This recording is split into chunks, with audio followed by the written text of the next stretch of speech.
마태복음 9장에서 한번 보겠습니다. 9장 14절에서 17절.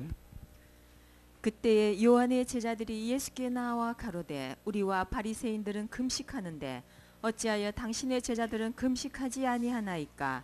예수께서 저희에게 이르시되 혼인집 손님들이 신랑과 함께 있을 동안에 슬퍼할 수 있느뇨. 그러나 신랑을 빼앗길 날이 이르리니 그때에는 금식할 것이니라. 생배 조각을 낡은 옷에 붙이는 자가 없나니 이는 기운 것이 그 옷을 당겨 헤어짐이 더하게 됨이요. 새 포도주를 낡은 가죽 부대에 넣지 아니하나니 그렇게 하면 부대가 터져 포도주도 쏟아지고 부대도 버리게 됨이라. 새 포도주는 새 부대에 넣어야 둘이 다 보존되느니라. 네. 오늘도 새해를 맞이해서 우리가 하나님의 자녀로서 가져야 될 참된 신앙이 어떤 것인가 이걸 한번 생각해 보는 기회를 갖도록 하겠습니다. 자, 우리가 함께 받을 말씀의 주제는 참다운 신앙, 그런 주제입니다. 참다운 신앙. 자, 참다운 신앙이라는 것은 뭐 여러 가지가 있겠습니다만 오늘 본문에 의해서 말씀을 드린다면 어떤 경우에도 형편과 환경에 관계없이 어떤 경우에도 예수님 편에 서는 신앙이에요. 예수님 편에 서는 것입니다. 자, 9장 14절만 다시 읽어보세요. 그때에 요한의 제자들이 예수께 나와 가로되 우리와 바리새인들은 금식하는데 어찌하여 당신의 제자들은 금식하지 아니하나이까? 자, 그때 그랬는데요. 그때라는 것은 예수님께서 마태 세리집, 세리마태 집에서 그들 뭐 세리, 죄인 이런 사람들하고 같이 식사하실 때 그때 얘기를 합니다. 한참 잔치를 벌리는데 어떤 사람들이 왔어요. 와가지고 뭐라고 얘기를 하냐면 아니 우린 금식하는데 왜 당신들이 먹느냐. 당신과 당시 제자들은 왜 맨날 먹고 마시냐는 거예요. 뭐 예수님이 얼마나 잘 잡수고 지내셨는지 모르겠는데 그렇게 얘기를 하는 겁니다. 꼭 잔치 분위기 망치는 사람이 있어요. 이렇게 해요. 예. 한참 잔치하는데 좋다고. 근데 와가지고 그 얘기하는 거예요. 우리는 다 금식하는데 왜 당신하고 제자는 잘 먹느냐. 13절에 뭐라 그럽니까? 내가 의인을 부르러 온 게 아니고 스스로 죄인이라고 깨달은 사람들, 그런 사람들을 부르기 위해 왔다 하는 그 유명한 말씀을 하셨습니다. 근데 참 놀라운 건 뭐냐면요, 지금 이렇게 예수를 비난하는 사람들이 바리새인이나 사두개인이나 서기관 같은 그런 사람들이 아니었다는 거예요. 누굽니까 이 사람들이? 침례 요한의 제자들이 그런 말을 하는 거예요. 침례 요한의 제자들이. 난 평소에 이 말씀 그냥 무심코 지나갔었거든요. 근데 가만히 보니까 그래, 자세히 보니까 이 바리새인이나 이런 사람이 얘기를 한 게 아니라 침례 요한의 제자들이 바리새인 편에 서가지고 똑같은 얘기를 하더라는 겁니다. 이렇게. 그래서 오늘 보니까 예수님 편에서 얘기를 하는 게 아니라 오히려 바리새인 편에 서서 그들의 입장을 대변하더라는 거예요.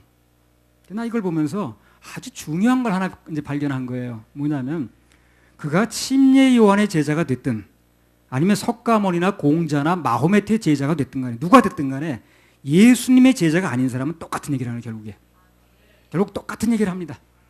그 사람이 장아무개 목사의 제자든 어느 신학교 교수의 제자든 아니면 누구의 제자든 예수님의 제자라고 쓰지 않은 사람은 결국 똑같은 얘기를 해버리는 거예요. 같은 얘기를 하는 것입니다. 그 사람이 누구든. 침례의 제자들이라고 하지만 결국 예수님의 제자가 아니니까 똑같은 얘기를 하는 거예요. 그들이 바리새인이나 똑같은 얘기를 하는 거예요.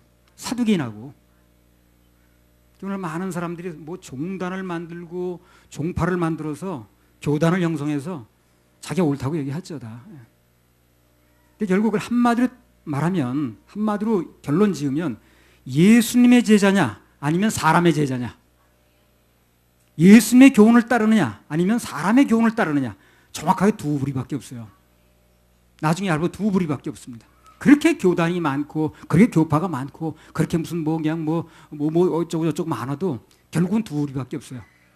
예수님의 제자냐 아니냐, 예수님의 교훈을 따르느냐, 사람의 어떤 교훈을 섞어서 따르느냐, 이 두 부류밖에 없는 겁니다.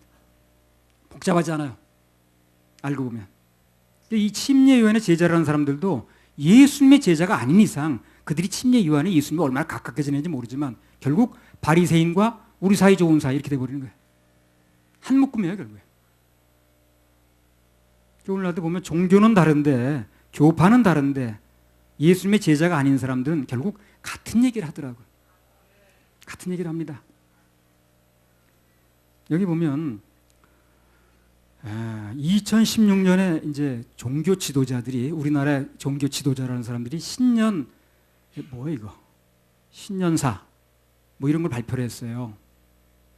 다 읽어볼 수가 하도 많으니까 몇 사람 것만 한번 읽어보겠습니다. 뭐가 차이가 있나 한번 보세요, 여러분. 읽어볼 테니까. 조선일보에 난 겁니다. 2016년 신년사 발표한 종교 지도자들. 종교 지도자들이 2016년을 앞두고 신년 메시지와 법어를 발표했다. 같은 얘기입니다. 종교 지도자들은 새해 화두로, 화두가 뭡니까? 말 꺼내는 말로, 어린 말, 화두로 평화, 화합과 신뢰와 통일을 제시했다. 조계종이 불교에서 제일 큰 종파죠. 조계종의 그 종정이라 그러면 거기선 최고 우두머리입니다. 오야붕입니다. 오야붕. 오야붕이 뭔지 알아요? 오야붕. 이 사람이 뭐라 그러냐면 남에게 즐거움을 주고 괴로움을 덜어주며 더불어 기뻐하고 함께하는 것이 함께하는 것에 나의 행복이 있습니다. 남 도와주는 거 행복이 있다는 거예요. 새 아침의 태양빛이 온 대지를 비추듯이 부처님의 사물양심이 뭐냐면 네 가지 없는 마음이라고 그랬는데 무슨 뜻이 뭐냐 욕심이 없다는 뜻인지 소외되고 고통받는 이웃에게 두루하니 동과 서가 하나 되고 남과 북이 합심하여 통일을 염원할 때 태평가를 울리는 통일국가 1등 국민이 될 것입니다. 조계종 종정이랬어요.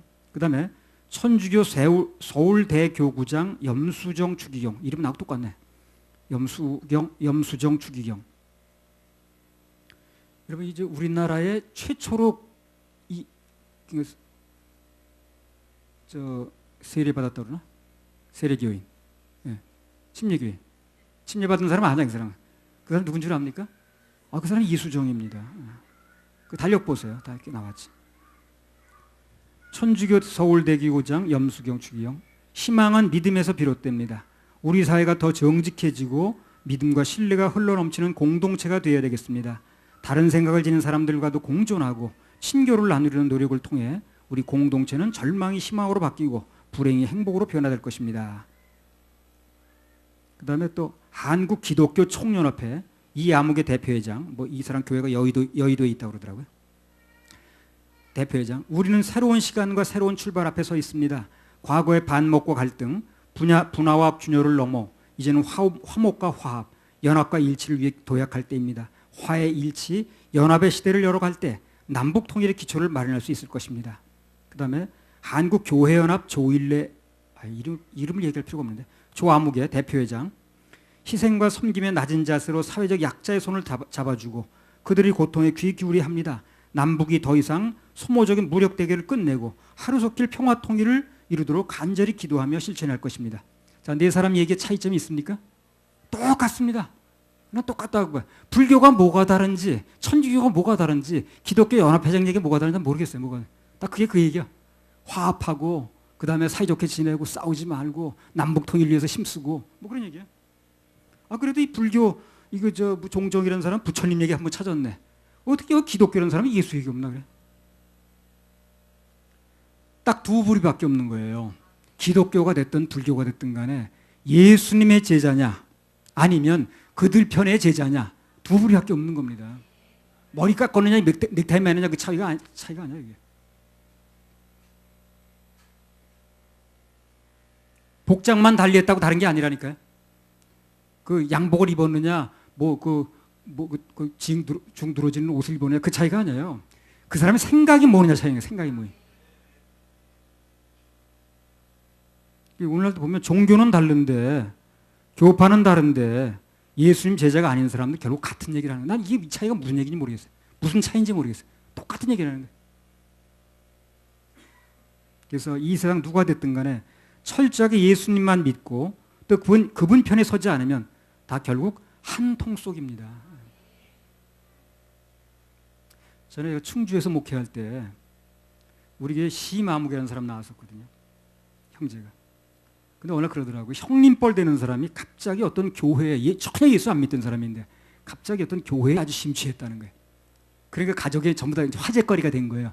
맨날 말썽만 부리고 술이나 먹고 그런 사람이 교회 나간다 그러니까, 변화됐다 그러니까 가족들이 전부 이제 아주 그냥, 야, 우리 집안에 이제 아주 그냥 대단한 변화가 일어나네 가지고. 그 사람이 이제 그 시마무게 우리 교회 교인한테 와서 얘기를 하더라는 거예요. 야, 우리 교회는, 내가 나간 교회는 건물이 필요 없다 그런 교회야. 건물. 건물이 필요 없고 그냥 어디 방에 앉아서 그냥 돌아가면서 예배 드리면 된다는 거야. 건물이 없이 돌아가면서 가정에만 예배를 드리는 거 특색 있는 교회라고 말해. 그리고 뭐 헌금을 강조 안 한다나 어쨌든. 뭐 헌금이 없으면 신앙생활 무슨 재미를 합니까? 나는 헌금 없으면 무슨 재미로 하는지 모르겠어. 헌금 없이 무슨 신앙생활 무슨 재미로 하라고요? 주님 사랑은 뭘로 표현합니까? 물질이 표현하는 거 아니야? 내가 아무리 사랑한다고 얘기해본들 어떻게 표현합니까? 그러니까 헌금이 좋은 거예요. 그랬어요. 내가 사랑한다는 표현을 할 수가 있는 거예요. 표현을 할 수 있어야지 뭔가. 아무리 사랑한다고 뭐해. 표현이 돼야지. 헌금하라고 무슨 재미로 사는 거야 그래. 아무튼 그 사람이 그러더래. 이제 진리를 찾았다고 말이야 그냥. 아주 뭐 그냥. 그러니까 우리 교회 형제가 가만히 있겠습니까? 그 소리 듣고. 그러면 지금 죽어도 천국 갈 수 있습니까? 이렇게 물어봤대요. 우리 그때나 그게 단골이니까. 20년 전이나 30년 그게 단골이니까. 우리 신명자 그게 듣고 딱 그 얘기를 한 거예요. 그러면 지금 죽어도 천국, 그래 진리를 찾았다고 난리치니까. 막 그냥 아주 뭐 자기는 새로운 인생이 됐다는 둥 하도 난리치니까. 그러면 지금 죽어도 천국 갈 수 있냐? 이렇게 질문했대요. 그러니까 그 사람이 쏜살같이 0.1초도 안 돼가지고 너 노력해야지. 그러니까 노력해야지. 노력해야지 그러더라는 거예요.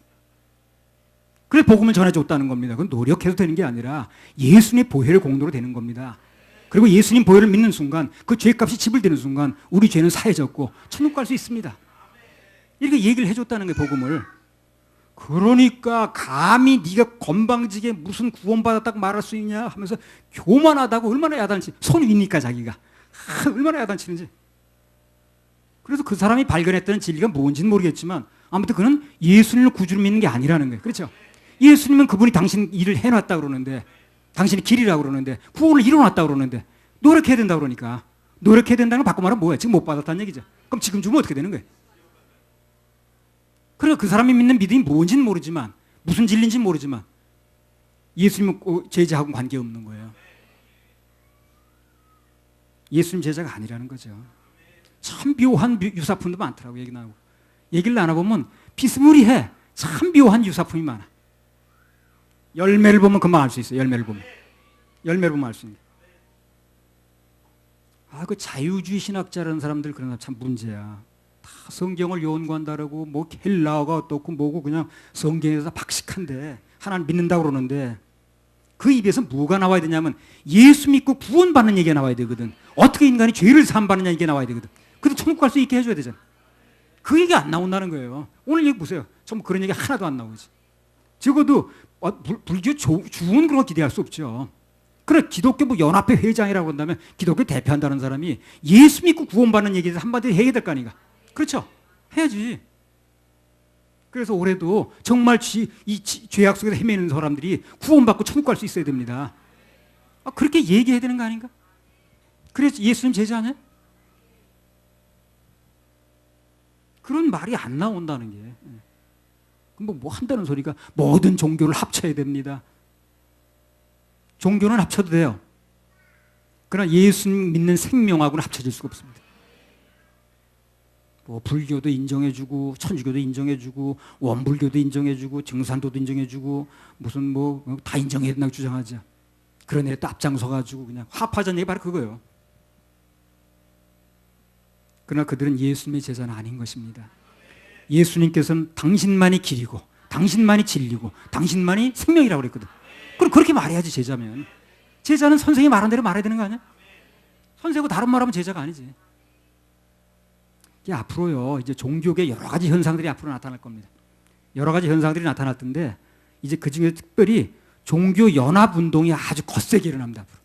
종교 연합 운동.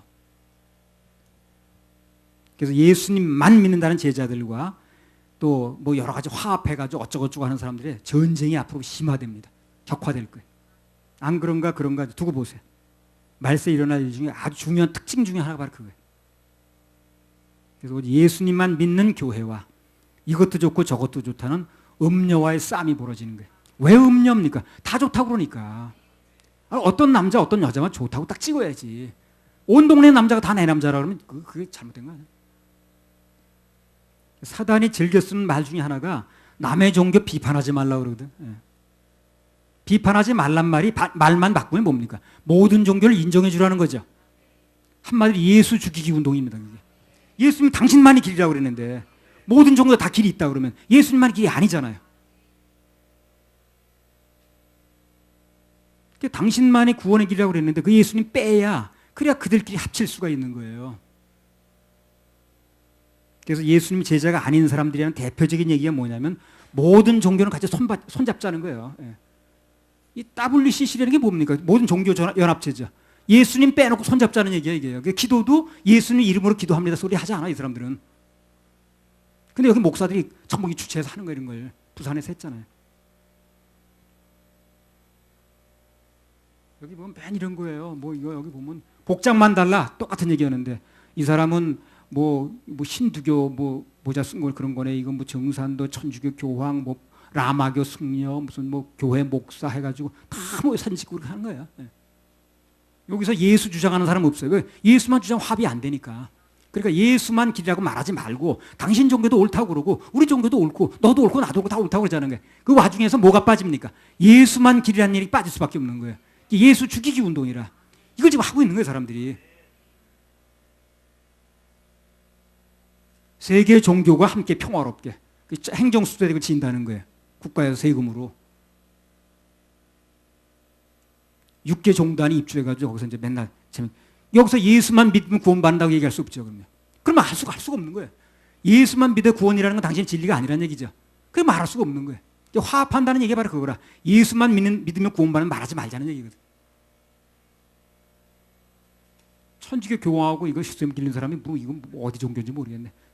시랍 정교회 959년 만에 만나서 서로 좋다고 그런 얘기. 그 다음에 낙산사에 불 났는데 뭐 그 인천에 제일 큰 교회 목사가 가지고 오래전부터 친구였다는 얘기. 아 불교 중호군 목사하고 친구들끼리 뭐 있나? 오래전부터 사귈 건 뭐 있고.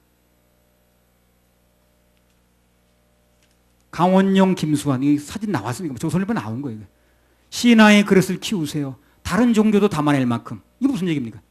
다른 종교도 받아낼 만큼 신앙의 그릇을 키우는 거예요. 다른 종교도 다 좋다고 그래 마음 넓은 사람이라는 얘기죠. 이게 바로 사람 잡는 거예요. 바로 이런 얘기들이.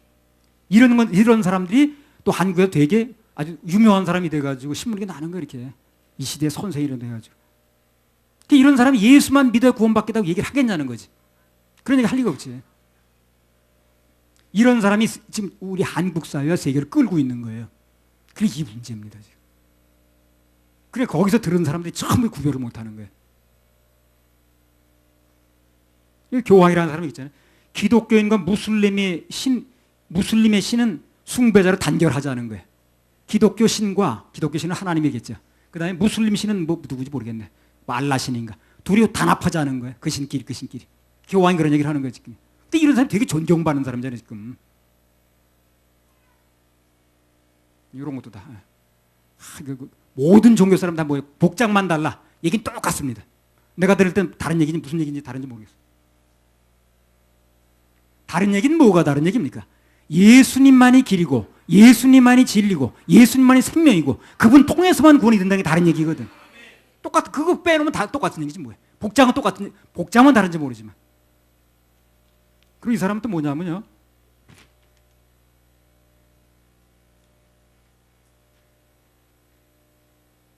매주 주일 예배에 출석하는 개신교 신자면서도 이 사람이 종교 유명한 교수래요. 뭐 정암호 교수인데.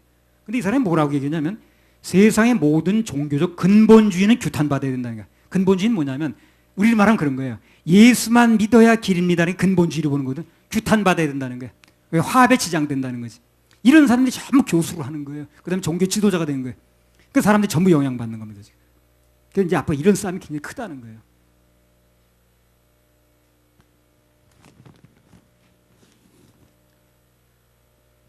이 김수환 추기경이 살았을 때 이 사람이 쫓아다니면서 그 이제 쓴 사람인데 석굴암에 가더니 1시간 넘게 지켜보더라는 거야 김수환 추기경이. 그러면서 감동이 오네 감동이 와. 아니 석굴암 앞에서 감동받을 건 또 뭐 있나 그래.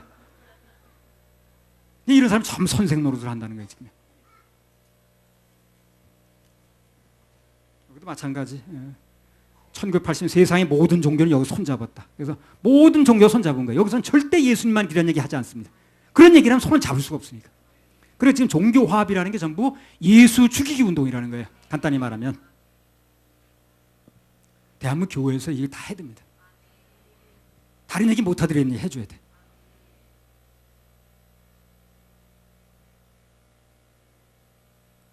누가복음 18장 8절합니다. 언젠가 이제 다니엘서라든가 계시록을 뭐 하게 되면 이것을 더 구체적으로 얘기를 할 겁니다. 이제 오늘 마태복음 얘기하는 시간. 내가 너희에게 이르노니 속히 그 원한을 풀어 주시리라. 그러나 인자가 올 때에 세상에서 믿음을 보겠느냐 하시니라. 인자가 올 때 세상에서 믿음을 보겠느냐. 한마디로 말하면 말세에 오로지 예수님만 믿고 예수님만 구세주라고 믿는 그런 신앙을 보겠느냐는 거예요. 별로 없다는 겁니다. 진짜 없더라고 보니까. 그런 사람 별로 없더라고. 찬송가 256장 그 가사에 나오는 대로 오늘날 외치는 자는 많은데 생명수가 말랐다는 거예요. 외치는 자는 많아. 생명수가. 누가복음 11장 23절.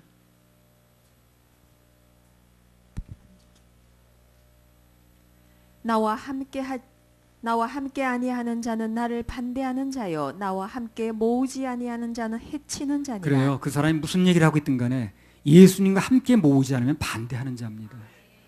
그 사람이 무슨 직함을 가지고 있든.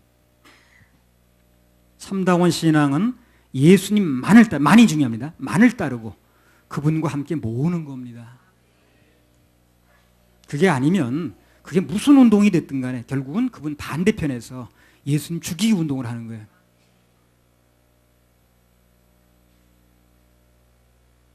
오늘도 보면 겉으로는 예수님 믿는다고 하는데 말은 그렇게 해요.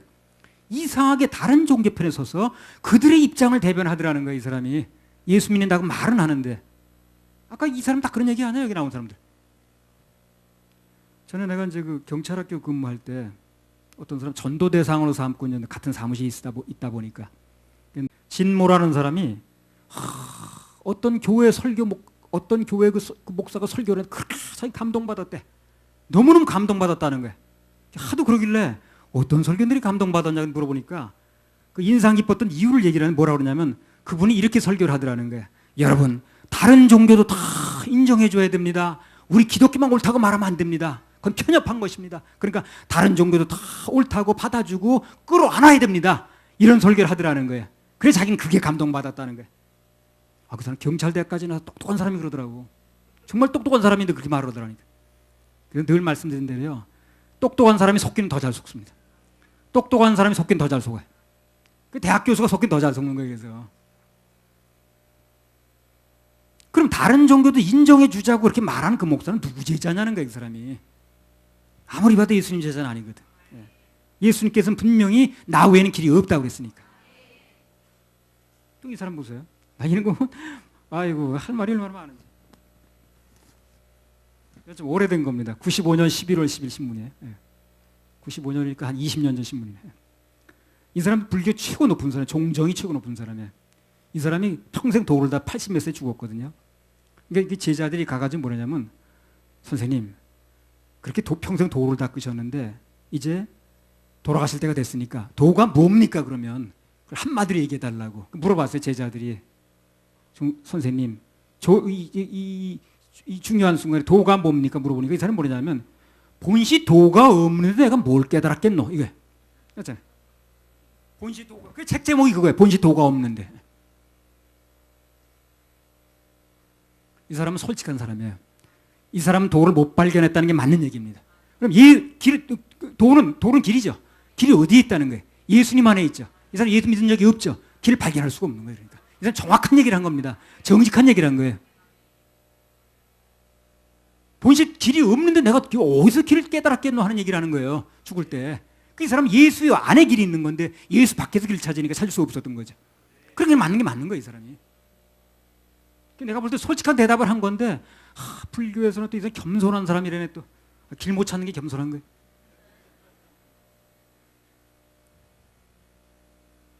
그때 경찰학교 싸움도 엄청나게 했네 사람들하고. 그때 또 어떤 사람 하나 또 죽었잖아요. 그때 불교 누구 나 평생 뭐 미친놈 사람 노릇하다가 뭐 불교 지옥 간다고 그랬죠. 근데 그 사람 지옥 간다고 그랬지 않냐? 그 지옥 간다는 사람 뭐라 믿고 따라다니니까. 그건 겸손해서 그렇다네. 예. 겸손하다고 지옥 간다고 그래? 요한복음 14장 6절 한번 읽으세요. 정신 차려야 됩니다. 정신 차려야 돼요.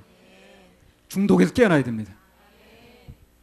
예수께서 가라사대 내가 곧 길이요 진리요 생명이니 나로 말미암지 않고는 아버지께로 올 자가 없느니라. 예. 예수께서 가라사대 내가 곧 길이요 진리요 생명이니 나로 말미암지 않고는 아버지께로 올 자 없다. 없다고 그랬잖아요. 그럼 이 말이 맞는다면, 이 말이 진리라면 다른 거 믿어도 되는 거예요? 안 되는 거예요? 안 되는 것입니다. 안 되는 거예요. 근데 무슨 다른 거 합치자는 거예요? 길은 여기밖에 없다는데.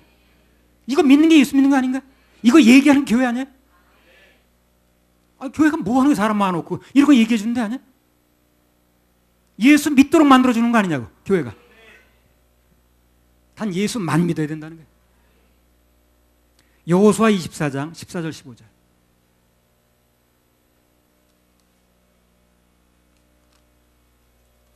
난 교회에서 오늘날 이런 얘기들이 집중적으로 나가지 않는다는 거 분노합니다. 분노합니다. 사람들 많고. 그러므로 이제는 여호와를 경외하며 성실과 진정으로 그를 섬길 것이라. 너희 열조가 강 저편과 애굽에서 섬기던 신들을 제하여 버리고 여호와만 섬기라. 만일 여호와 만이 중요합니다. 만일 여호와를 섬기는 것이 너희에게 좋지 않게 보이거든 너희 열조가 강 저편에서 섬기던 신이든지 혹 너희의 거하는 땅 아모리 사람의 신이든지 너희 섬길 자를 오늘날 택하라. 오직 나와 내 집은 여호와를 섬기겠노라. 그러니까 이것저것 양다리 걸치지 말고 여호와를 섬기든가, 아니 그게 마음에 안 들면 너희 섬길 걸 섬기든가, 둘 중에 하나만 하라는 거예요. 그렇게 뭐 연합이니 뭐니 떠들어대지 말고 여호와를 섬기든가, 그게 마음에 안 들면 그쪽 가서 붙든가, 둘 중에 하나만 하라는 거예요. 바쁜 세상에 둘 하느라고 그래 하지 말고 양다리 걸치지 말라는 거예요. 하나만 선택하는, 하나만. 이게 좋다고 생각하면 이걸 하든가, 저게 좋다면 그쪽으로 붙든가, 둘 중에 하나만 하라는 거예요. 근데 이게 연합이 뭐예요? 양쪽에 다 걸치겠다는 거지. 뭐 음악회 한다 그러면 한 사람은 한쪽에는 불교 법당에 가서 음악회 듣고 어쩌고 그렇게 하지 말라는 거예요. 참다운 신앙은 예수님 편에 설 것인가, 아니면 세상 편에 서서 그들의 대변자가 될 것인가, 하나를 선택하는 겁니다. 선택하는 거예요. 그리고 모든 책임은 선택에 대한 책임입니다. 선택을 해야 돼요. 중간은 없습니다. 이것도 좋고 저것도, 그런 건 없다니까요. 하나 선택하는 거예요. 그래서 올해도 여러분 틀림없이 내가 하나님 편에 서야 할 것인가, 아니면 그 외에 어느 편에 설 것인가 하는 것을 선택해야 될 일이 수없이 생길 겁니다. 선택해야 될 일이. 그때 어느 쪽인가 색깔을 분명히 하시기 바랍니다. 색깔이 분명해야 돼요. 색깔이 분명해야지. 무슨 뭐 나팔을 불면 이 나팔이 밥 먹으려는 나팔인지, 전쟁 나가는 나팔인지, 휴일에는 나팔인지, 취집 나팔인지 분명히 알아들어야 사람들이 움직일 거 아닌가. 그렇죠? 나팔을 불면 그 나팔이 뭘 하는 나팔인지 소리가 들려야 될 거 아니야. 밥 먹으려는 나팔인지, 취집 나팔인지, 뭐 전쟁 나가는 나팔인지 구분은 돼야지. 그러니까 중요한 건 그겁니다. 분명한 얘기를 해줘야 된다는 거예요. 그래서 그래야 그 사람이 선택할 거 아닌가. 분명한 얘기를 해줘야. 들어보고 어떤 게 맞다고 판단해서 분명한 걸 그 선택을 할 수 있으려면 분명한 얘기를 해줘야지. 미련 없이 하나님 편에 서면, 그러면 올해도 틀림없이 주님께서 그 선택한 사람들과 함께 하실 겁니다. 틀림없습니다. 할렐루야. 우리 하나님께 박수 올려드려요.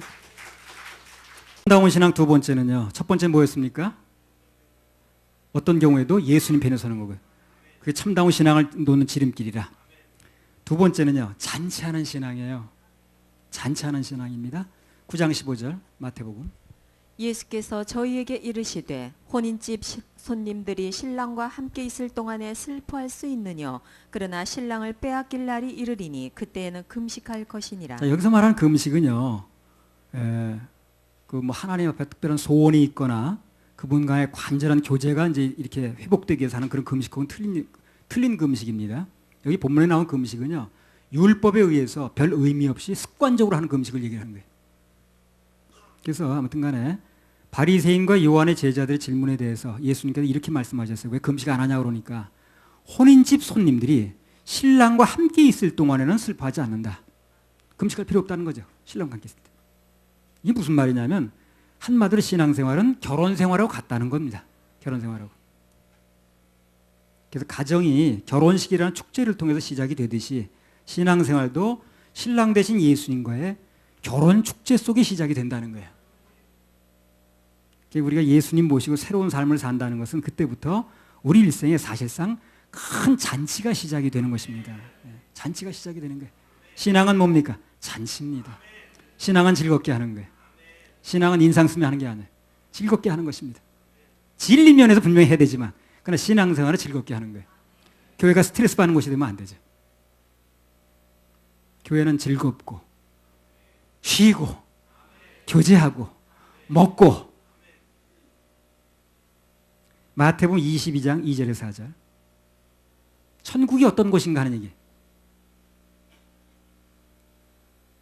참 천국 가는 즐거움이 있어요. 그 맛에 우리가 살아가는 건데 이게 구원이 분명치 않다 보니까 천국 소망이 별로 없는 거예요. 사람들이 신앙생활에 힘이 없어. 그래서 천국은 마치 자기 아들을 위하여 혼인잔치를 베푼 어떤 임금과 같으니 그 종들을 보내어 그 청한 사람들을 혼인잔치에 오라 하였더니 오기를 싫어하거늘 다시 다른 종들을 보내며 가로되 청한 사람들에게 이르기를 내가 오찬을 준비하되 나의 소와 살찐 짐승을 잡고 모든 것을 갖추었으니 혼인잔치에 오소서 하라 하였더니. 자, 이거 보면 천국은 마치, 그죠?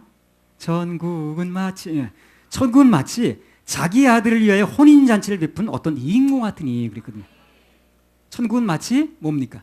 큰 잔치를 벌리고 임금처럼 잔치를 벌리고 손님을 모으는 것 같이 같다는 거예요. 모으는 것 같다는 거예요. 가서 먹으면 되는 거예요. 그러니까 잔치는 벌어졌으니까 준비됐으니까 먹으면 되는 것입니다.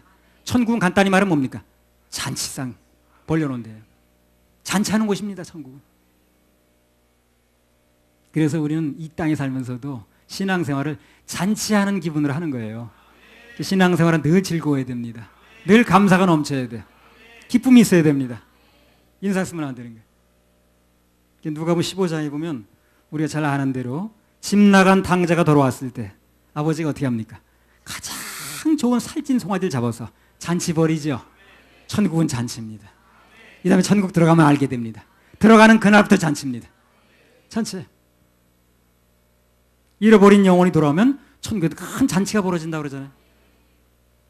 이 세상 사람들은 세상 하직하는 날이 영원한 지옥으로 가는 날인지 모르지만 그러나 우리는 그 날이 바로 천국 잔치에 들어가는 날이에요. 예수님을 믿는다는 것은 한마디로 잔치로 시작해서 잔치로 끝나는 것입니다. 축제 속에 살다가 영원한 축제로 들어가는 거예요. 이제 그 앞으로 있을 휴거라는 게 있는데 공중에 들림 받는 거거든요. 그때도 공중에 들림 받은 직후에 뭘 하는 줄 압니까? 잔치합니다. 교회와 예수님과 잔치합니다. 계속 잔치가 벌어지는 거예요. 그래서 이게 이제 실감이 이제 안 나서 그렇죠. 믿어지면 야, 우리 인생이 그렇게 좋은 거구나. 내 생일이 그렇게 좋은 거구나. 내가 태어나서 구원받은 게 그렇게 좋은 거구나. 우리 하나님의 자녀들은 삶이 잔치를 빼놓고 생각할 수가 없는 겁니다. 자, 9장 15절 다시 읽어보세요. 마태복음. 예수께서 저희에게 이르시되 혼인집 손님들이 신랑과 함께 있을 동안에 슬퍼할 수 있느뇨. 그러나 신랑을 빼앗길 날이 이르리니 그때에는 금식할 것이니라. 신랑을 뺏긴다는 말이 무슨 말이냐면 예수님이 십자가에 못 박히심을 얘기를 하는 거예요. 그래서 여기 이 말씀대로 유대인들은 신랑을 거절했기 때문에 그것으로 말미암아 예수님을 뺏기는 날이 왔습니다. 그래서 예수님이 십자가에 못 박히는 순간, 못 박는 순간 유대인의 시대는 막을 내렸어요. 그리고 유대인의 시대가 끝나고 그 다음에 무슨 시대가 왔냐면 이방인의 시대. 우리 시대가 온 거죠. 우리 시대가. 그래서 우리 시대가 온 겁니다. 우리는 이방인이라 구원받을 길이 전혀 없었던 사람이에요.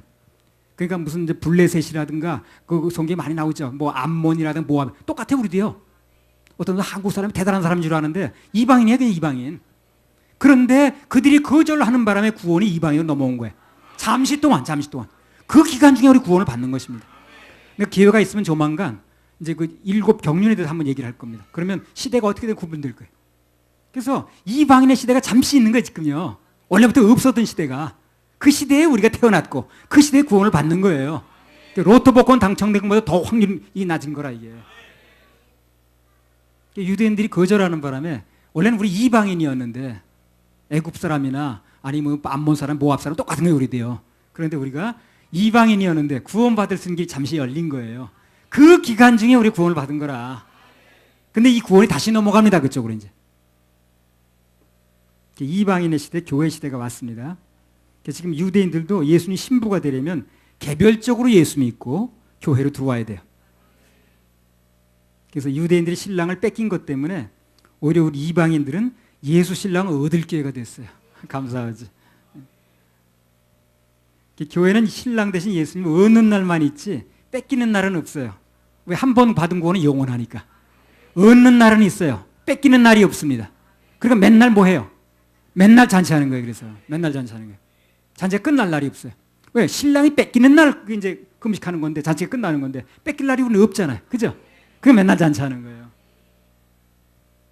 그래서 우리는 예수님 만난 그 순간부터 영원까지 계속해서 잔치하고 계속해서 축제하는 겁니다. 신랑이 있는 동안에는 잔치하라고 그랬으니까. 우리 예수 신랑과 헤어질 일이 없어요. 그래서 계속 잔치하는 겁니다. 전에 어떤 책 제목에 물론 그 책 제목에 그런 게 있어서 난 잘 읽어보지는 않았어요. 책 제목만 봤는데 여자 나이 40 축제는 시작이다 끝났다 그런 얘기 있더라고요.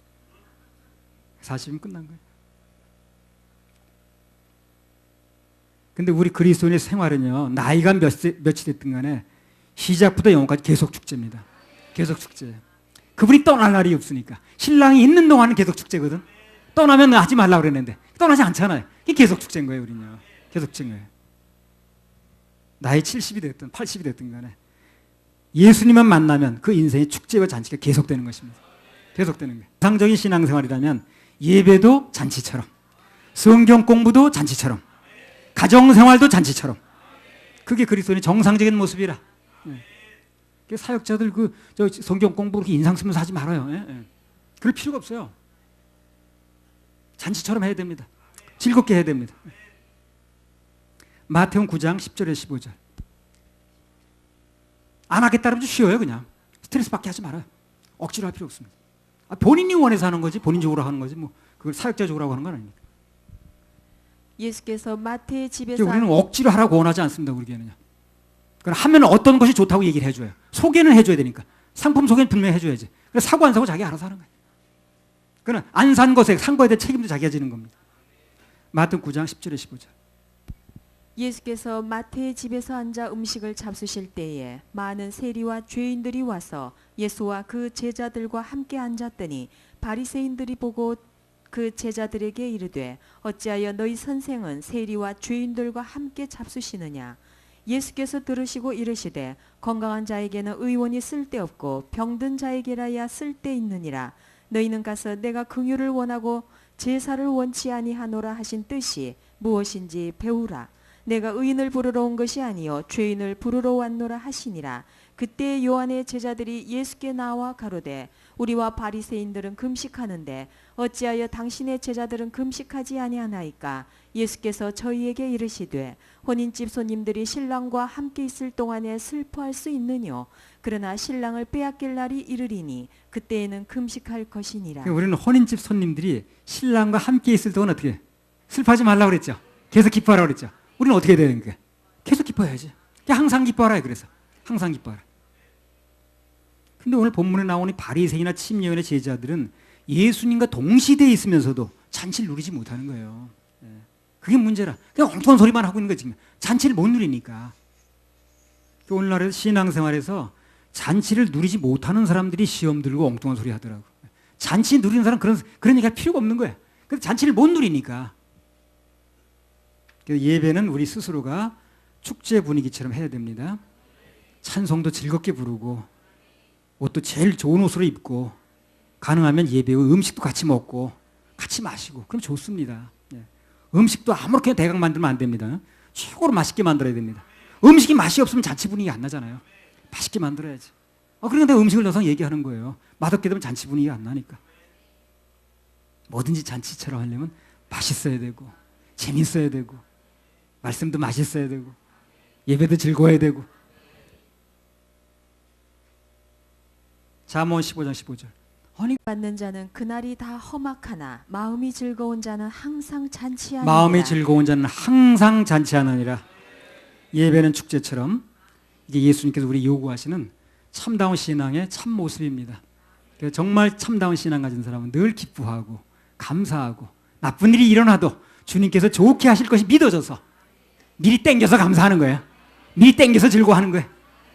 그러면 그것을 믿음으로 보시고 즐겁게 해주시는 겁니다. 감사의 조건으로 바꿔주시는 거예요. 그게 믿음입니다. 할렐루야. 우리 하나님께 박수 올려드려요. 참된 신앙 세 번째입니다. 참된 신앙 세 번째는 감격 속에 사는 신앙이에요. 뭐 비슷한 주제가 되겠습니다만 조금 다른 측면에서 말씀드리겠습니다. 마태복음 9장 16절에서 17절.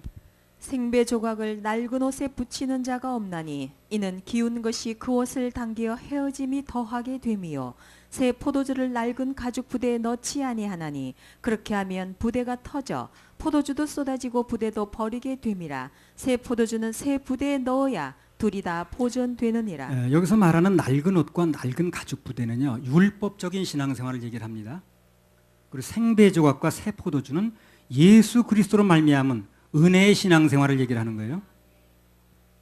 하나는 구원받지 못한 삶이고 또 하나는 거듭난 삶이라. 율법적인 신앙생활이라는 것은 한마디로 뭘 말하냐면 법에 매여서 사는 세상이에요. 법에 매여서 사는 그 생활을 말합니다. 법에 매인 거예요. 법에. 법을 지켜야 된다고 그러고 그거 안 지키면 안 된다고 그러고 무슨 법은 안 된다고 그러고 법에 매여서 하는 거예요. 신앙생활 법에 매이면 안 돼요. 자유롭게 해야지.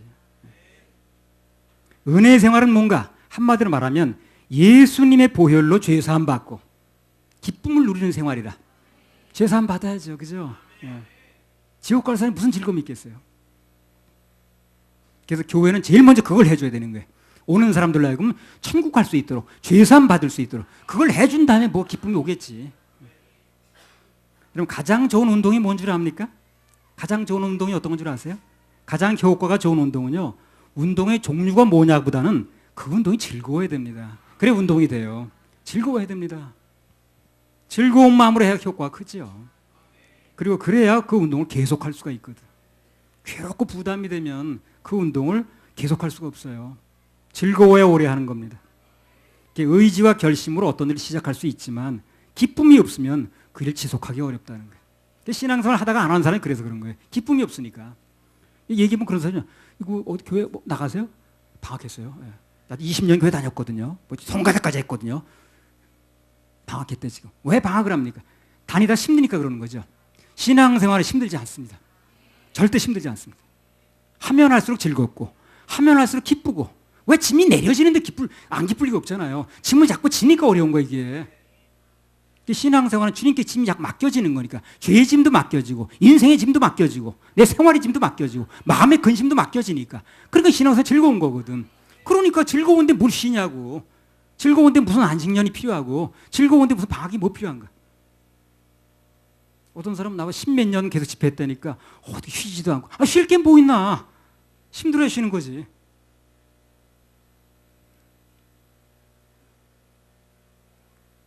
음식도 마찬가지예요. 무슨 박사라는 사람. 그 사람이 무슨 얘기를 했냐면 정상적인 세포는 반드시 암세포를 이기게 돼 있답니다. 정상적인 세포와 암세포는 지게 돼 있지 않대요. 이기게 돼 있답니다. 문제는 뭐냐면 그 정상적인 세포가 일을 안 하니까 문제가 된다는 거예요. 둘이 맞싸우면 정상이 비정상을 이긴다는 거예요. 비정상이 지지 않는답니다. 근데 문제는 정상적인 세포가 일을 안 한대. 왜 하는 거예요? 기분 나빠가지고. 그래서 음식 자체에 좀 유해 성분이 들어있어도 우리 먹는 음식에 하루에 몇 가지씩 그 발암물질이 들어갔다 나왔다 한다는 거예요. 그 음식이 유해 성분, 요즘 뭐 괜찮은 음식이 어딨나. 전부 다 요새 그냥 전부 오염됐고 그냥 뭐 씻어 먹든 뭐 삶아 먹든 다 오염해 그거다. 그런 유해 성분이 있어도 즐겁게 먹으면 웬만한 거 다 이겨낸답니다. 그게. 그저 그 사진까지 나왔잖아요. 그 정상적인 세포 기분이 좋으니까 암세포 다 잡아먹고 더 먹을 거 없나 뭐 찾아다니죠. 다소 몸에 안 좋은 음식을 할지라도 즐기면서 먹으면 별로 해롭지 않대요. 몸이 다 알아서 받아낸답니다. 그게. 그렇게 만들어져 있다는 게 몸이. 근데 아무리 몸에 좋아도 먹기 싫은 걸 억지로 먹으면 몸이 별로 좋아하지 않는다는 거예요. 몸에 아주 기분 나쁜 음식이 들어오면 싫은 음식이 들어오면 정상적인 세포가 기분 나빠가지고 싸우길 포기한답니다. 그러면 이제 문제가 된다는 거예요. 그게 무슨 음식을 먹느냐보다도 그 세포가 일을 하면 된다는 거예요. 근데 기분 나쁘게 하면 이제 일을 안 한대. 그러면 이제 마음대로 돌아다닌다는 거예요. 그래가지고 사진까지 다 찍어서 얘기했더라고. 그래서 암도 그래서 걸린다 합니다. 정상적인 세포가 싸우질 않으니까 걸린다는 거예요. 뭐 T50인가 그 싸워주면 되는데. 근데 그 뭔가 좀 안 맞게 들어오고 기분이 나쁘면 싸우지도 않는데.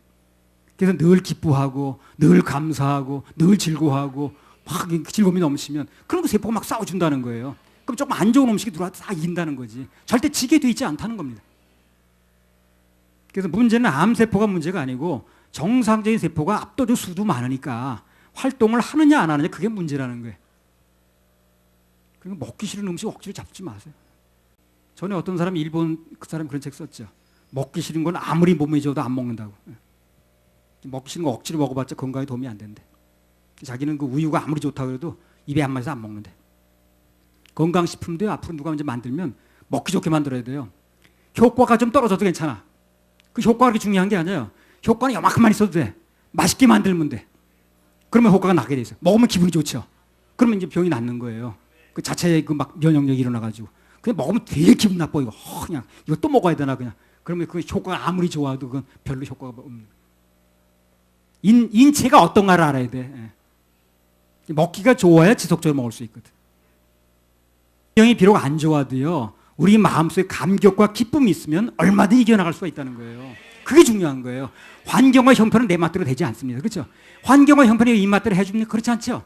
환경은 늘 우리가 다릅니다. 형편은 우리가 달라요. 문제는 우리가 환경과 형편을 이길 수 있는 힘이 있으면 되는 거거든. 근데 기쁨이 있으면 감사가 있으면 이길 수 있거든 얼마든지. 그러니까 한 주간 동안에 주일날 교회 와서 예배 때 하나님 은혜를 받으셔야 되는 거예요. 찬양 올리면서 기쁨으로 같이 찬송 부르고 감사의 말씀 받고 해야 됩니다. 그래 일주 동안 견딜 수가 있는 거예요. 그래서 시편에 보세요. 성전에 올라가는 노래 다 기쁨의 노래지. 감사의 노래고. 근데 뭐 좀 안 되는 사람은 저 밖에까지는 기분 좋게 와. 여기만 들어오면 인상을 써. 이게 안 되는 거야. 전에 그런 사람이 있더라고요. 충주에서. 유리창 밖에까지 분명히 막 웃으면서 안녕하세요 인사하고 그랬는데 여기 들어오면 인상을 쓰더라고. 고생했다 그러면서 나 일주도 얼마나 고생했는지 모르는데 알지다. 나 알아달라는 얘기인데 알아요 다 그거. 그 주님이 알고 해주면 되는 거지. 그걸 목사가 알아도 뭐 하겠어 그래. 서로 그렇게 기분만 나빠가지고 뜨겁게 올라왔다가도 그거 보면 서로 식어가지고 서로 손해입니다 그거. 어렵게 와가지고. 그래서 범사에 감사하면서 기쁘게 감격적으로 신앙생활을 하는 사람은 사단이 어떻게 틈타질 못해요. 기쁨은 사탄이 이기지 못해요. 슬픔 속에 역사하는 거예요. 사단은 어둠 속에 역사하는 거예요. 밝은 속에 기쁨 속에 역사하지 못합니다. 사단은 어두운 거거든. 어둠 세계이거든.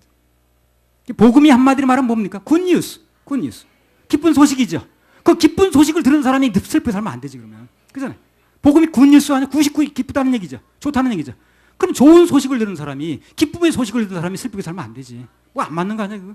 밴 뉴스를 들었어야지. 새드 뉴스를 들었으면 그래서 그렇게 살지 모르지. 그래 굿 뉴스를 들었잖아요 우리 굿 뉴스. 기쁜 소식을 들은 사람이 항상 슬프게 살면 그 자체가 언밸런스입니다. 뭐가 잘못된 한참 잘못된 거예요. 세수는 세부대. 죄 사함을 받고 율법적인 신앙에서 벗어난 사람은 그 다음부터는 은혜의 복음을 누리면서 살아야 돼. 누리면서. 그러니까 그래요. 난 속으로 다 아주 속이 다 썩거든요. 그래도 겉으로 웃으세요. 그럼 하나님께서 보시는 거예요. 제가 속으로는 다 썩어도 속상해서 아주 속이 다 썩는데도 겉으로는 웃는구나. 그걸 믿음으로 보시는 거예요. 그래서 그 믿음으로 보시고 그 믿음의 역사를 하시는 겁니다. 그래서 감사의 조건이 실제로 일어나는 거예요. 이 신앙생활 원리를 알아야 돼요. 그거 다 나타내는 게 중요한 게 아니라고. 그걸 믿음으로 해줄 게 믿어져서 주님께서 일하실 때 역사하실 게 믿어져가지고 기쁨과 감사의 표정을 지으면 그 표정 속에 하나님 역사하시는 겁니다. 믿음으로 보는 거예요 그걸요. 신앙의 원리를 알아야 돼. 율법적인 신앙에서 구원받은 사람은 그 다음부터는 은혜의 복음을 누리면서 살아야 돼. 누리면서. 누리지 못하는 신앙은 참다운 신앙이 아닙니다. 누리지 못하는 신앙은 중병 걸린 거예요. 그 세상에서 어떤 일에 성공하는 사람은 대부분 그 일 자체를 즐기더라고. 그래서 한참 때는 그 백모 요리 연구가 그래 시우저래 시우하는 사람. 그 요리 자체를 즐기죠 그 사람이요. 스트레스 받아 하지 않죠. 이걸 또 해야 돼 내가 이거 또 해야 돼. 그러지 않더라고. 굉장히 즐겁게 하더라고. 그러니까 그 분야에 뜨는 거예요 이 사람이. 발레리나 뭐 강화무게 자기는 발레가 그렇게 좋대. 발은 다 찌그러졌는데 바른 게 관리가 좋대. 그래 그분야 성공하더라고 그 사람은. 그 좋다니까. 전에 무슨 기계왕 대회? 그게를 제일 잘 다루는 사람 뽑는 이제 대회야. 근데 그 선발된 사람이 하는 얘기가 자기는 기계 만지는 게 그렇게 좋대네. 기계 또 만져야 돼 이거. 아우 지긋지긋. 그게 아니고 기계 만지는 게 너무너무 좋대. 옛날에 나 경찰을 생활할 때도요. 그런 사람이 있더라고. 나 이게 순사 옷을 10년 입었더니 냄새가 난대. 그런 사람 맨날 순경이야. 예. 즐겁게 해야지. 이거 10년 입었더니 냄새가 나서 못하겠다. 그런 사람은 지금부터 못하더라. 사역도 마찬가지고 신앙생활도 마찬가지입니다. 말 못할 어려움이 있을 수 있어요. 그 속에서도 나만이 느끼는 독특한 감격이 있으면 누가 뭐래도 계속할 수 있습니다. 견딜 수 있는 거예요. 즐거움이 견디게 하는 겁니다. 몸도 즐거우면 남을 이기는 거예요. 기쁨이 없으면 누가 억만금을 줘도 못하는 거예요. 같은 맥락에서 신앙생활도 기쁨과 감사가 기본입니다. 그럼 주님께서 어떤 일이든 결국에 기쁨과 감사를 바꿔주십니다. 믿음이니까 그게. 그래서 그 우림과 둠밈 아시잖아요. 우림과 둠밈은 그게 이제 그 보석이 빛을 내면 응답이 온 거죠. 빛을 잃으면 응답이 안 온 거죠. 그 보석이 어디로 갔습니까? 우리 얼굴로 왔습니다. 그 얼굴이 빛나면 화나면 응답이 오는 거예요. 인상 쓰면 안 오는 거고. 데살로니가전서 5장 16절 18절.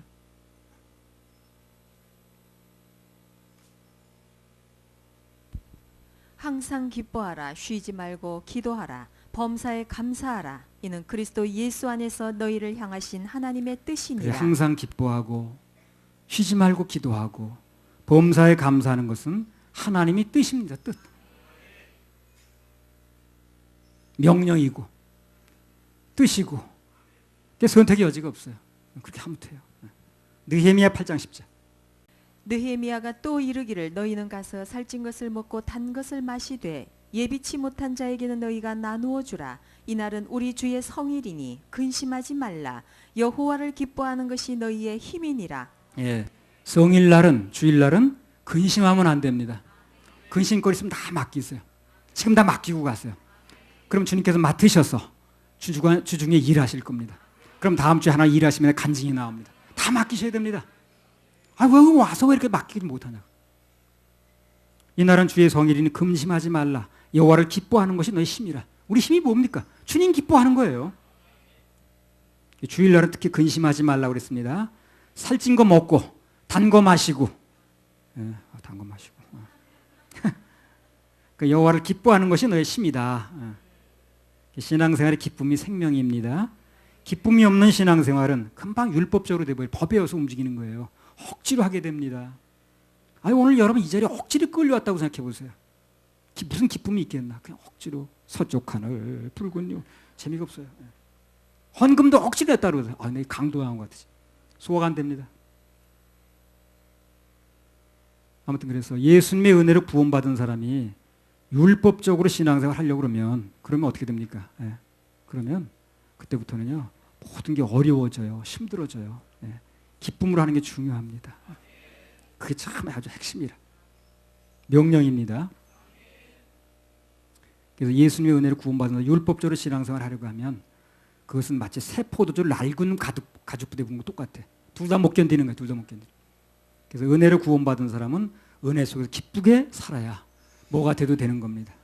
자원하는 맘만 있으면 세상에 예수 믿는 건 즐거운 게 없어요. 그래서 누군가 지금 난 신앙생활에 기쁨이 영 없네 그런 사람이 있다면 다음 몇 가지 걸 한번 점검을 해보세요. 이제부터 얘기를 하는 걸. 그 이유가 거기 있습니다. 난 기쁨이 없어 신앙생활에 그런지 가장 먼저 점검해 볼 것은 나는 죄사함의 은혜를 누리고 있는가 지금. 그걸 먼저 점검해 봐야 됩니다. 죄를 사함받지 못해 기쁨이 없어요. 죄의 빚에 눌리고 있는데 무슨 기쁨이 있나. 그래서 죄 문제를 해결해야 되는 거예요. 그래서 교회 오면 제일 먼저 그걸 해결해야 되는 거예요. 그래야 기쁨이 열리는 거예요. 죄의 문제가 누르고 있는데 빚지고 있는 사람이 뭐 즐거울 게 뭐 있나. 그렇죠? 빚을 갚아야 즐겁지. 그 문제를 해결받아야 됩니다. 제일 먼저. 마태복음 18장에 보면 1만 달란트 빚진 자 나오죠. 그 빚을 전부 탕감받았습니다. 전부 탕감. 1만 달란트는 개인이 도저히 갚을 수 없는 빚을 상징하는 거예요. 그 돈을 아무 조건 없이 탕감해 줬어요. 주님이 그렇게 해주셨잖아요. 근데 왜 그 탕감받은 사람이 자기의 100데나리온 빚진 사람을 붙들고 닥달하느냐 그 말이에요. 1만 달란트를 탕감 받은 사람이 왜 백데나리온 그 빚진 사람을 붙들고 그렇게 닥달하냐 그 말이죠. 왜 그렇습니까? 못 누리는 겁니다. 이 사람이 못 누리는 거예요. 못 누리는 거예요.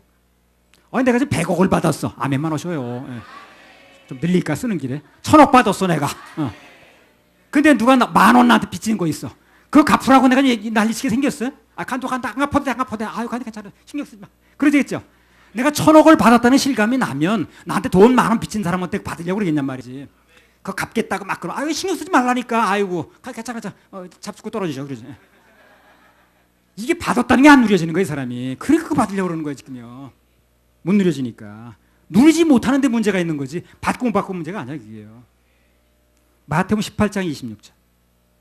그 종이 엎드려 절하며 가로되 내게 참으소서 다 갚으리이다. 이거 갚겠다는 게 문제야. 갚을 수 없는 금액이라고 그러는데 1만 달러한테는 갚을 수 없는 금액이거든. 그걸 갚겠다고 나오는 게 문제라니까 이 사람이. 갚을 수 있다고 생각하니까 갚아보려고 하는 거야. 그러니까 그래 100데나리 받아가지고 좀 갚아보려고 그러는 거야. 갚을 수 있겠다고 그랬으니까. 갚는다고 그랬으니까. 그게 되는 게 아닌데 100데나리를 갚아도 되는 게 아니거든 지금. 그냥 누리면 되는 거예요. 그래서 엄청난 금액을 정해놓은 거예요 그게. 근데 갚겠다고 나오는 거예요 지금. 그냥 누리지도 못하고 용서도 못 해주고 자기는 걸려 들어가고 그렇게 되는 거예요. 탕감을 누려야 되는데 어떻게든 이걸 갚겠다고 나오니까 100데나리온 갚아도 되는 문제가 아닌데 그게 1만 달러한테 그야말로 100만 분의 1도 못 갚는 건데 그게 안 되는 거라는 거예요. 탕감의 은혜를 누리지 못하니까 어차피 갚을 수 없는 빚인데 그걸 조금 일부라도 갚으려고 생각하니까 이제 이게 성경하고 안 맞는 거예요 이게. 오늘날도 보면 예수님이 보혈의 은혜를 그냥 받아 누리면 되는 건데 그분이 다 이루어오셨다 그러니까 십자가에서 다 해결하셨다 그러니까 그걸 받으면 되는 거거든. 근데 일부라도 갚으려는 사람이 있더라고. 아이 그래도 이거 공짜로 다 받아요 그걸요. 예. 나도 조금 헌신하고 봉사하고 조금 해야죠. 예. 내가 이거 일부라도 갚아야죠. 일부라도 갚아서 그걸 해결하는 사람이 있더라니까. 그리고 자꾸 그렇게 얘기를 하니까 예수님의 은혜를 받았으면 이렇게 갚아야지 무슨 열심히 해야지 봉사해 이런 식으로 몰고 나가니까 다 지키지 못하면 율법 다 못 지키는 거 똑같습니다. 그렇죠? 그 야고보서 2장 10절에 읽어보세요. 다 지키든가 하나 어기든가 똑같은 거예요. 그러니까 지옥에서 벗어나지 못했어요. 잘못 가르치는 거예요. 선생 잘 만나야 됩니다. 모든 원인은 거기서 선생 잘 만나는 거예요. 로마서 8장에 보면 뭘 지켜서 구원을 받으려고 하는 것이 그게 육신의 일이라고 그랬잖아요. 그리고 그 일을 하는 자는 하나님 기쁘시게 못한다고 그랬죠. 다 탕감해 준 겁니다. 그거 누리면 돼요. 그걸 못 누리고 조금 내가 뭘 해가지고 갚으려고 하는 게 문제가 되는 거예요. 봉사 조금 해가지고 갚아야지.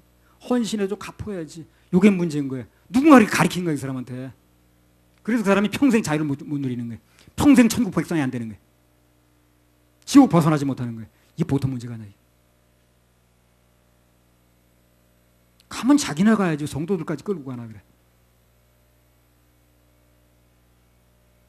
그래서 나중에 보면은 이렇습니다. 개척교회 목사는 한 5, 60명 데리고 한 2, 30명 데리고 간 사람 2, 40명만 꼬집히면 돼요. 몇천 명, 몇만 명 데리고 목사는요 몇만 명 꼬집혀야 돼. 이 문제야 이게. 천국으로 들여버리지 못하면 그런 일이 벌어지는 거예요. 지금은 안 그러죠. 안 그럽니까? 조금만 책임질 리 있어 다 저 사람 때문에 그렇다고 하는데 지금 사회 분위기가 지옥 가게 생기는데 그거 얘기를 안 하겠어요?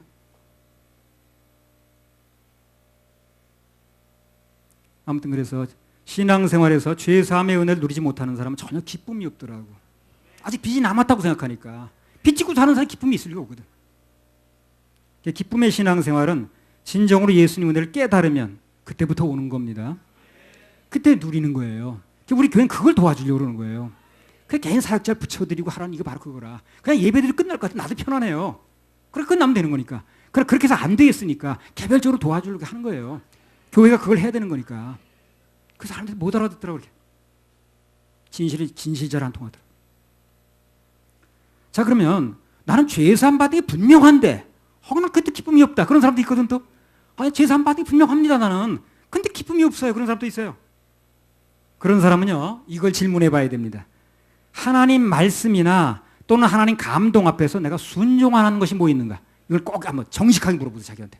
누가 물어보면 기분이 나빠요. 그거 알았지? 그럼 물어보면 기분 나쁘니까 자기가 자기한테 물어보면 기분 나쁘지 않습니다. 내가 나한테 한번 물어봐야 돼. 내가 하나님 말씀에, 내가 소원한 거에, 내가 또 하나님 감동에 순종 안 하고 있는 게 뭐 있는가? 이 기쁨이 떨어지더라고, 있으면. 기쁨이 떨어지더라고. 그럼 물어보세요, 자기한테. 하나님께서 뭘 감동 주시는 계속 거역을 하든가, 또 내가 순종을 안 하면 그때부터 기쁨이 없더라고. 기쁨이 떨어져 나가더라니까. 순종이 없으면 기쁨 자체가 공허합니다. 기쁨 유지가 안 돼요. 그래서 그리스도 안에서 기쁨은 순종할 때 실제적으로 누려지고 유지가 됩니다. 본인이 물어보면 됩니다. 자신한테. 나도 물어봐요, 가끔. 기쁨이 떨어지고 그러면 내가 뭐 순종 안 하는 게 뭐 있나? 내가 뭐 그 하나님 말씀에 내가 그대로 안 하는 게 뭐 있나? 물어보는 거야, 나한테. 그럼 뭐 하나 나오더라고, 한 듯이. 그럼 그거 해결하면 돼, 내가 그냥. 누가 나한테 지적할 필요 없어. 구원받고 나서 나 기뻤지만 그 뒤로는 뭔가 말씀에 순종하고 감동의 믿음으로 하게 되면 기쁨이 막 유지가 되더라고. 시편 108편 1절.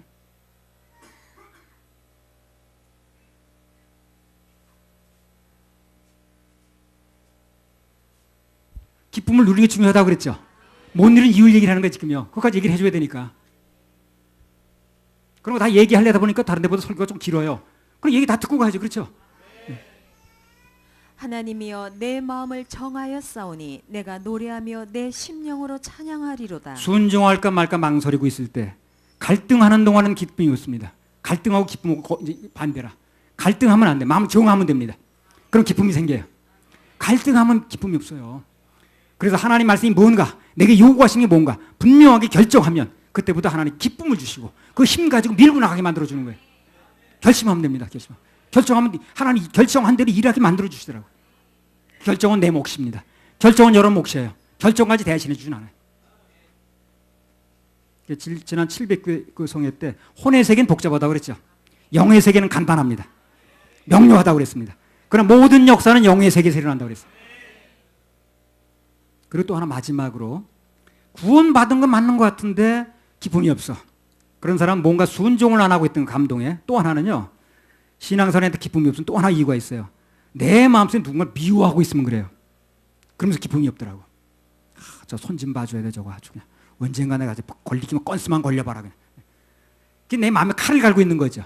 칼을 갈고 있으니까 내가 다치는 거예요. 그래서 내 마음에 칼을 가지고 있으면 그 사람이 먼저 다치는 거야, 내가 먼저 다치는 거야. 병 걸려요. 그래서 그거 다 내려놔야 됩니다. 주님이 해결할 수 있도록 맡겨야 됩니다. 내가 미워하고 있는 사람은 없는가? 그걸 점검해 봐야 됩니다. 누군가를 미워하고 있는 그 순간부터 내 마음이 묶이게 됩니다. 묶이니까 기쁨이 없어요. 전혀 기쁨이 없습니다. 미워하고 질투하고 보기 싫어하는 거, 그건 다 낡은 가죽부대에 속한 거예요. 그게 다. 거기다 새술을 부을 수가 없습니다. 기쁨은 새술인데 기쁨의 새술을 낡은 가죽으로 부을 수가 없다. 인상 쓰는 얼굴에다가 기쁨을 부을 수가 없는 거예요. 낡은 천에 새 천을 붙일 수가 없어요. 그래서 구원받은 게 분명한데도 기쁨이 없으면 그 두 가지 꼭 물어보시기 바랍니다. 순종 안 하고 있는 게 뭔가, 누굴 미워하고 있지 않는가, 용서를 못하고 있지 않는가. 그것만이라도 한번 점검을 해보세요. 그거 말고도 원인이 있겠습니다. 그래도 원인이 안 나오면 하나님께 의뢰하고 구하세요. 뭡니까? 뭔지 알려주세요. 그럼 반드시 알려주게 돼 있어요. 예배 중에 알려주시든가, 말씀 중에 알려주시든가, 찬양 중에 알려주시든가, 반드시 알려주게 돼 있습니다. 물어보세요, 하나님께. 그리고 원인을 알려주신과 동시에 그분은 치료시켜 주십니다. 할렐루야. 우리 하나님께 박수 올려드려요. 오늘 말씀을 정리하겠습니다. 참된 신앙은 어떤 경우에도 예수님 편에 서는 신앙이라고 그랬어요. 그리고 잔치하는 신앙이라고 그랬습니다. 그리고 참된 신앙은 감격 속에 감사하며 사는 신앙이라고 그랬어요. 그것이 안 되는 이유는 세 가지인데 그걸 이제 우리 해결하면 되는 것입니다. 구원 안 받은 사람은 구원받아야 되고, 순종이 안 되는 순종해야 되고, 용서가 안 되고 있는 사람은 용서되고, 안 되면 기도하면 됩니다. 오늘 이 말씀 들으신 모든 분들은 오늘 한 해도 2016년 시작됐는데 기쁨을 누리면서 모두 사시는 그런 한 해가 되길 바랍니다. 참된 신앙인 되시기 바랍니다. 할렐루야. 우리 하나님께 박수 올려드립니다.